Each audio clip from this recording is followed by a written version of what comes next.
¿Sabías que uno de los escritores más innovadores de la literatura argentina no empezó escribiendo libros, sino soñando con películas? Él es Manuel Puig. Nació el 28 de diciembre de 1932 en un pueblo llamado General Villegas, en Buenos Aires, Argentina.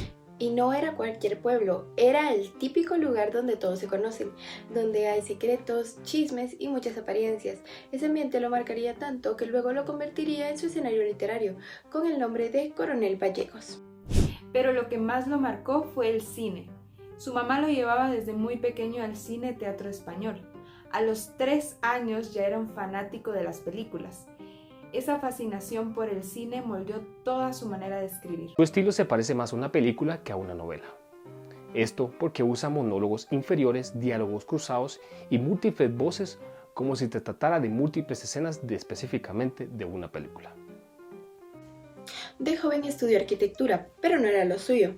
Se cambió a filosofía y letras y luego consiguió una beca para estudiar cine en Roma. Ahí, en el Centro Sperimentale di Cinematografia, se empapó del cine neorrealista italiano. Además de estudiar, trabajó en muchos países. Fue guionista, asistente de dirección y hasta traductor de subtítulos. Cada uno de esos trabajos fue acercándolo más a su verdadera vocación, escribir historias distintas desde los márgenes. Su primera novela fue Tradicional, escrita en 1968, donde ya experimentaba con la estructura, pero fue con Boquitas Pintadas en 1969 que logró el gran reconocimiento retratando pasiones ocultas de un pueblo como el suyo. Pero una de sus obras más conocidas llegó durante su exilio en México. En 1976 escribió El beso de la mujer araña, una historia profunda donde dos presos, un político y un homosexual, conversan, se enfrentan y se transforman. Y no es casualidad, Puig no solo fue escritor, también fue activista LGTBQ+. Participó en el Frente de la Liberación Homosexual y siempre luchó por dar voz a los excluidos, a los diferentes y a los que no encajaban. Toda su vida se enfrentó en 4 cosas: su infancia por el pueblo, su amor por el cine, su exilio y sobre todo su lucha por la identidad y la libertad. Todo eso está reflejado en sus personajes, en sus temas y sobre todo en sus obras. Por eso, El beso de la mujer araña no es solo una novela, sino es una conversación entre lo político y lo íntimo, entre lo prohibido y lo humano. Manuel Puig rompió moldes, usó lo popular, lo melodramático y lo marginal, y lo transformó en arte, porque entendió que todas las historias merecen ser contadas. Sin duda es un escritor que pensaba más allá de la escritura. Un narrador del deseo, la censura y la verdad. Un rebelde con voz propia. Hoy quiero hablarte de la novela del beso de la mujer araña, que fue publicada por Manuel Puig en 1976 y prohibida de inmediato. Ambientada en la época de 1972 a 1976, narra la historia de Valentín y Molina, dos presos políticos encarcelados en Argentina. Valentín, un revolucionario encarcelado por formar parte de un grupo rebelde, y Molina, un homosexual que sueña con ser mujer. Ambos están presos por la represión que se vive en Argentina. Todo esto lo quiero marcar con una frase: todo me lo aguanto porque hay una planificación. Esta lo importante que la revolución social y lo secundario que son los placeres de los sentidos. Esto es un poco de lo que narra esta importante novela de Manuel Puig. Ese contexto era brutal. Durante esos años distintos gobiernos, desde la dictadura de la Revolución Argentina hasta el tercer gobierno peronista, persiguieron sistemáticamente a los sectores opositores. En 1973 se crea la AAA, una organización parapolicial dedicada a eliminar focos guerrilleros. En el libro, Valentín como guerrillero y Molina como homosexual son víctimas del mismo Estado represor. Según Michael Foucault, el Estado moderno expone a la muerte a quienes considera enemigos internos, y así lo vivieron estos personajes. Molina muriendo en un tiroteo causado por los rebeldes mientras trataba de ayudar a Valentín, y Valentín muriendo luego de haber sido horriblemente torturado por parte del Estado. Y no solo fue la derecha la que persiguió a los homosexuales, también sectores de izquierda los rechazaban. Incluso Fidel Castro dijo que la revolución no necesitaba peluqueros. En medio de todo esto surgieron grupos como el Frente de Liberación Homosexual o la Unión Feminista Argentina, que intentaban abrirse paso, pero con gran dificultad. Puig, como homosexual, vivió estos rechazos y amenazas que lo obligaron al exilio. Su exilio también estuvo marcado por su amor por el cine. Puig creció viendo películas de los años 30, como El Expreso de Shanghái o La Dama de las Camelias. Esa estética lo utilizó para crear su gran obra, que es la que estamos hablando hoy, El beso de la mujer araña. Que en esta historia básicamente Molina le pasa contando historias a Valentín todo el tiempo. Esto no solo para entretenerlo, sino para tejer lo que estaba esperando conseguir, que más adelante vamos a poder identificar y saber qué es lo que él quería. Y aquí entra la figura del guerrillero. Valentín representa a los militantes disciplinados de las organizaciones como el ERP o Montoneros, de clase media, estudioso, comprometido, que pone su vida al servicio de la causa y rechaza los placeres personales en nombre de la revolución. Sin embargo, hay un momento donde confiesa su amor por Marta, una mujer de su clase, y ahí se nota la tensión entre ideología y deseo personal. Y vemos flaquear lo que afirmaba en un inicio de dejar de segundo los placeres de los sentidos. Querida Marta, te extrañará recibir esta carta. Me siento solo, te necesito, quiero hablar con vos, quiero estar cerca tuyo, quiero que me digas una palabra de aliento. Estoy en mi celda, quién sabe dónde estarás vos a esta hora, y cómo estarás y en qué pensarás, y en necesidad de qué tendrás. Pero te voy a escribir esta carta aunque no te la mande. Aquí vemos cómo Valentín deseaba hablar con su compañera, sin embargo, su deber revolucionario le exigen reprimir sus sentimientos. Claro, y esa tensión también se refleja en las representaciones de género. Al principio Valentín desconfía de Molina por su identidad sexual, pero a medida que avanza la historia, Molina lo va conquistando con cuidado y afecto, asumiendo un rol materno. Molina dice, pero si un hombre es mi marido, él tiene que mandar para que se sienta bien. Eso es lo natural, porque él entonces es el hombre de la casa. Mientras que Valentín responde, no. El hombre de la casa y la mujer de la casa tienen que estar a la par, si no, eso es una explotación. Esas frases abren un debate sobre los roles de género y la homosexualidad.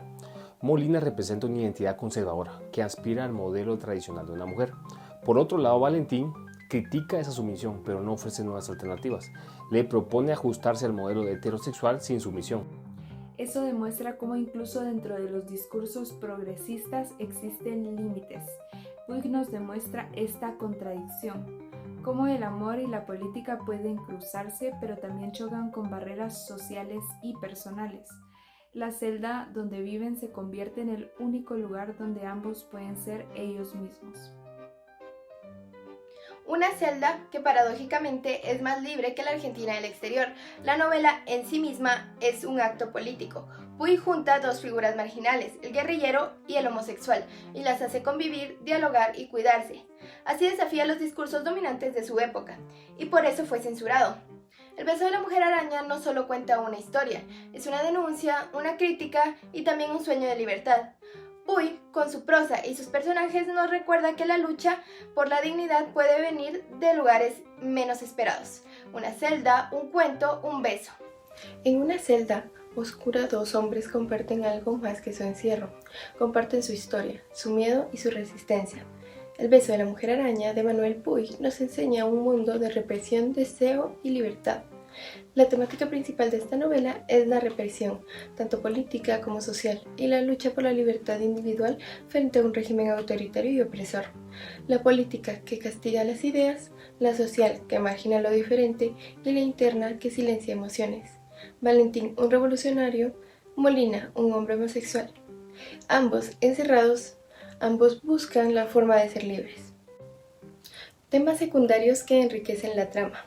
Lucha interna. Valentín frente a sí mismo. Por un lado está Valentín, que ha aprendido a reprimir el placer y la ternura en nombre de la revolución, pero en su vínculo con Molina descubre que la lucha también es personal. El gran placer es otro, el de saber que estoy al servicio de lo más noble, que es, bueno, todas mis ideas. La sexualidad y género. Ser uno mismo en un mundo que reprime. Y por otro lado está Molina, que desafía las normas, vive su feminidad en un entorno hostil. Su presencia confronta a Valentín, pero también lo transforma. Me pareció que yo no era yo, que estabas vos solo, o que yo no era yo, que ahora yo eras vos. Soledad y compañerismo, el poder del vínculo. Lo que empieza como desconfianza se convierte en un consuelo. En la celda la soledad se disuelve en la escucha, en el afecto. El compañerismo se vuelve refugio, amor y también resistencia. El poder del relato, escapar con la imaginación. Molina narra películas no solo para entretener, sino para sobrevivir. Las historias que cuenta abren un mundo nuevo, un escape, porque incluso en la oscuridad imaginar es una forma de resistir. Violencia política, el dolor como telón de fondo. Tras las paredes de una celda, en el mundo arde dictaduras, tortura, brutalidad. Valentín es testigo y víctima. En un contexto, el afecto se vuelve aún más revolucionario. Transformación y reconciliación. Valentín y Molina cambian, se acercan, se entienden. Lo físico y lo emocional se funden en un abrazo. Se libera algo más que el deseo, se libera la humanidad. ¿Y qué es lo que aprendiste de mí? Es muy difícil de explicar, pero me has hecho pensar mucho, esto te lo aseguro. Tenés siempre las manos calientes, Valentín, y vos siempre frías. Te prometo una cosa, Valentín, que siempre que me acuerde de vos va a ser con alegría, como vos me enseñaste. El beso de la mujer araña no solo denuncia la represión, la desarma, la enfrenta con afecto, imaginación y valentía. Nos dice que la libertad no es solo política, es también corporal, emocional y profundamente humana. El beso de la mujer araña no solo desafía por lo que dice, sino cómo lo dice.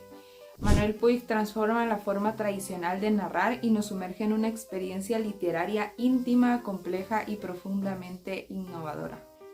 Al leer el libro me di cuenta que la novela está construida casi por completo con diálogos, o sea que no hay un narrador que nos guíe ni nombres que nos indiquen quién está hablando, sobre todo al inicio de la novela. O sea que como lectores debemos de descubrir las voces por nosotros mismos y en ese proceso también entender cómo las identidades de Molina y Valenti se entrelazan. Esta técnica permite que como lectores conozcamos a los personajes directamente a través de sus palabras y pensamientos, sin mediación externa, o sea, sin un narrador. En el libro Puig entrelaza 3 niveles de narrativa diferentes. Entre estos está el diálogo cotidiano que ellos tienen en la celda. Por ejemplo, esta conversación entre Valentín y Molina. ¿Tenés miedo de hablar de esas cosas? No, miedo no. Es que no me interesa. Yo ya sé todo de vos aunque no me hayas contado nada. Bueno, te conté que estoy acá por corrupción de menores. Con eso te dije todo. No la veas de psicólogo ahora. Entre estos niveles también están los relatos de las películas que Molina le cuenta a Valentín. Incluso así inicia el libro, contando la película de la mujer pantera. A ella se le ve que algo raro tiene, que no es una mujer como todas. Parece muy joven, de unos 25 años cuanto más. Una carita un poco de gata, la nariz chica respingada, el corte de la cara es más redondo que ovalado, la frente ancha, los cachetes también grandes, pero que después se van para abajo en punta como los gatos. Y también están las notas al pie de la página. Estos son análisis científicos sobre género y sexualidad. En el libro se mencionan 3 teorías del investigador inglés DJ West sobre el origen físico de la homosexualidad. La primera de ellas intenta establecer que la conducta sexual anormal proviene de un desequilibrio en la proporción de hormonas masculinas y femeninas. La segunda teoría importante sobre el posible origen físico de la homosexualidad es referente a la intersexualidad. Y la tercera y última teoría sobre el origen físico de la homosexualidad, de la cual se ocupa West, es la que propone el factor hereditario. Estos son ejemplos de todos los estudios que utiliza el libro para explorar el origen de la homosexualidad.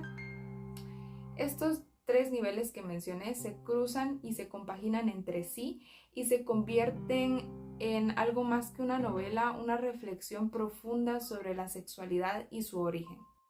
A lo largo del libro notamos que Molina no solo narra las películas, las vive, se identifica con las heroínas y encuentra en el cine un refugio emocional. Esto lo podemos ver claro en este fragmento cuando Valentín le pregunta a Molina con quién se identifica. ¿Con quién te identificas? ¿Con Irenia o con la arquitecta? Con Irenia, ¿qué te crees? Es la protagonista, pedazo de pavo. Yo siempre con la heroína. Puig usa boleros, cine de serie B y referencias populares como vehículos de liberación, pero también como una crítica a una sociedad que censura todo lo diferente. La novela se siente como una obra teatral, algo que para mí es muy innovador. O sea, un solo espacio, dos actores, una tensión constante, pero más allá del teatro, los diálogos también no son un choque de discursos. Por un lado tenemos al revolucionario y por otro al marginado. Por un lado la razón y por otro la emoción. Las innovaciones estilísticas del beso de la mujer araña no solo son técnicas, son una forma de resistencia narrativa. Puig rompe estructuras para hablar de sexualidad, deseos y luchas políticas, y al hacerlo convierte a la literatura en un espacio de libertad. Una novela que incomodó y transformó la narración. El beso de la mujer araña, escrita por Manuel Puig, no fue una novela cualquiera. Desde su publicación en los años 70 generó debate, incomodidad y también admiración. También tuvo un éxito rotundo. ¿Por qué? Porque en las primeras 3 semanas se vendieron miles y miles de ejemplares. Pero también de inmediato llegó la crítica. ¿Esto por qué? Porque Manuel Puig defendía lo que era visto como malo en esa época: la homosexualidad y la represión política. La represión política específicamente que se vivía en Argentina. Pero esto no quedó acá. También tuvo problemas tanto como la izquierda como la derecha. ¿Por qué? Criticó a la derecha porque incomodó a varios sectores, especialmente a la derecha y a los conservadores, pero también cuestionó a la izquierda, al evidenciar la exclusión de los homosexuales dentro de los movimientos revolucionarios. Molina, con su parte femenina, desarmaba los estereotipos de lucha y mostraba de otra forma la resistencia, una más íntima y más humana. Pero tuvo un legado. ¿Por qué? Porque esta obra tan importante, El beso de la mujer araña, se consolidó como una obra clave de la literatura, no de la literatura latinoamericana, específicamente del boom latinoamericano. ¿Por qué? Por su estilo único de esa época. Y esto no quedó acá, llegó a la gran pantalla grande en 1985, gracias a la dirección de Héctor, al actuar de William y Raúl. Y la película fue un éxito internacional, tanto así que ganó un Oscar al mejor actor. Cruzó fronteras, llegó más allá, su voz se escuchó, tanto la de Molina como Valentín. Y no podemos finalizar con una gran conclusión. Hoy, El beso de la mujer araña ha sido leída por muchos en el mundo, especialmente en la universidad. Esto nos muestra que es una bandera para los derechos humanos y muestra de cómo la literatura puede resistir y sanar y cambiar el mundo.